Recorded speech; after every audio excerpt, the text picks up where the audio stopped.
का जिक्र है कि किसी गांव में एक लड़का भेड़ बकरियां चराया करता था। एक रोज लड़के को शरारत सूझी और वो एक टीले की तरफ भागा और चीखने लगा।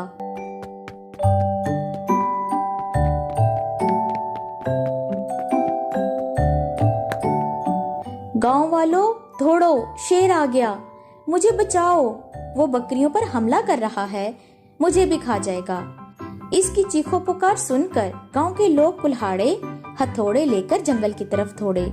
जब वो जंगल के इस हिस्से में पहुँचे जहाँ शरारती लड़का भेड़ बकरियां चरा रहा था, उन्होंने देखा कि वहाँ ना तो शेर है और ना ही कोई दूसरा जानवर। बकरियां इत्मीनान से घास चर रही थीं, जबकि चरवाहा वहाँ पर खड़ा हंस और झूम रहा था। लोगों को इसकी शरारत समझ आ गई।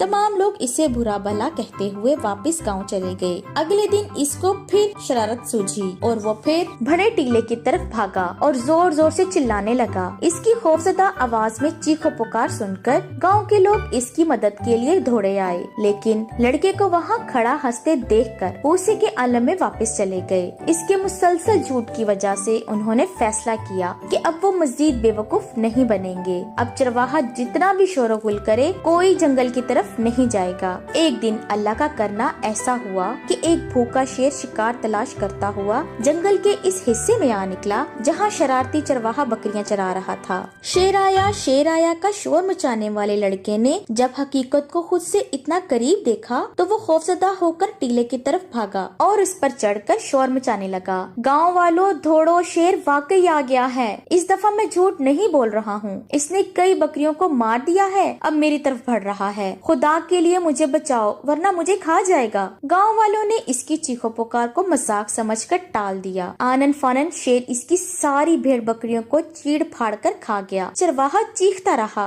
फरियाद करता रहा, लेकिन इस बार इसकी मदद को कोई नहीं आया। तो बच्चों, आपने देखा इस शरारती लड़के को झूठ की कैसे सजा मिली। इसलिए तो कहते हैं हमेशा सच बोलो, झूठ के पाँव छोटे होते हैं।